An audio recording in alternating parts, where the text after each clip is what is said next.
একে তো প্রচুর গরম, তার উপর কারেন্ট থাকছে না 24 ঘন্টার মধ্যে 12 ঘন্টাই প্রায়। আজকে সকাল 7টায় ঘুম ভেঙে গিয়েছে আইপিএস এর শব্দে। ঘুম থেকে উঠেই দেখি কারেন্ট চলে গিয়েছে। ইদানিং আইপিএসটাও ঠিক মতো চার্জ হতে পারছে না, কারেন্ট থাকে না জন্য। এইদিকে আম্মু ঘুম থেকে উঠে গিয়েছিল, আর ঘুম থেকে উঠে এই যে আমাকে নাস্তা রেডি করে দিল। আমার আবার সকালের নাস্তা খাওয়ার পর 3 রকমের ওষুধ খেতে হয়, আর আম্মু মনে করে সবগুলা ওষুধও খাবারের সাথে দিয়ে গেছে যে খাবার খেয়ে ওষুধগুলো খেয়ে নে। তাই দেরি না করে সকালের নাস্তা করে নিলাম, আর তারপর যে ওষুধগুলো ছিল সবগুলো একে একে খেয়ে নিলাম। খাওয়া দাওয়া শেষ করে চলে গিয়েছিলাম আমি আমার রুমের বিছনাটা গুছানোর জন্য। ইদানিং অল্প কাজে যেমন হাঁপায় যায়, ঠিক তেমনি নড়াচড়া করতেও ভীষণ পরিমাণে কষ্ট হয়। তাই এখন কোনো কাজই করতে পারি না, আর আম্মু আমাকে এমনিতেও কোনো কাজ করতে দেয় না। তারপরেও প্রতিদিন নিজের বিছানাটা তো নিজের গুছানো উচিত, কারণ আম্মু অনেক কাজ করে, আম্মুর উপর আর কত ছেড়ে দিয়ে রাখবো। তাই প্রতিদিনই বসে থেকে যতটুকু পারি কোনো রকম ভাবে বিছানাটাই শুধু গুছিয়ে নেই। এই তো বিছানাটা গুছিয়ে নিলাম, আর এখন তোমরা যে মরিচগুলো দেখতে পাচ্ছ,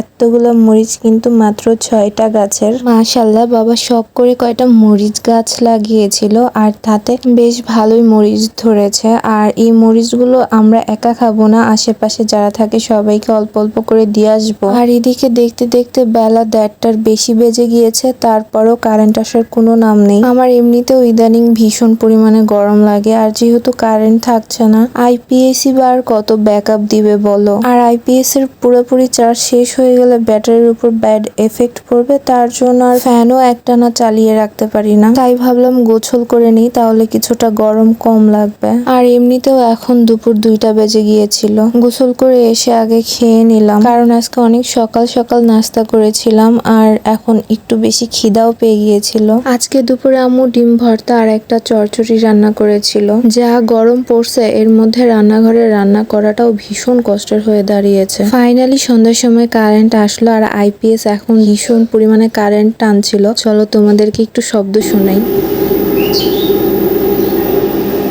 প্রায় 9 ঘন্টা পরে কারেন্ট আসলো। আর এইদিকে দেখো আমার আম্মু এই গরমের মধ্যে আজকে কতগুলা কাপড় ধুয়ে ঘরের মধ্যে শুকোতে দিয়েছে। এই সবগুলো হচ্ছে আম্মুর 3 পিসের ওড়না। ঘরে যে 3 পিস গুলো পরে আম্মু, সেই 3 পিস গুলো নষ্ট হয়ে গেলেও ওড়নাগুলো একদম নতুনের মতোই থাকে। আর এইরকম ভাবেই এতগুলো ওড়না জমছে আম্মুর। এগুলো দিয়ে ভেবেছিল কাঁথা বানাবে, মানে বড়দের গায়ে দেওয়ার জন্য কাঁথা, কিন্তু এখন শুনছি তার মাথায় অন্য চিন্তা ভাবনা ঘুরছে। এখন বলছে সে নাকি এই ওড়নাগুলা দিয়ে বাচ্চাদের ছোট ছোট কাঁথা বানাবে, মানে তার অনাগত নাতি নাতনির জন্য কাঁথা বানাবে আর কি। আল্লাহ তাআলা আমার মার মনের আশা পূরণ করুক, আমার বাচ্চাটা যেন সুস্থ মতো দুনিয়াতে আসে। তোমরাও একটু দোয়া করো আমার জন্য।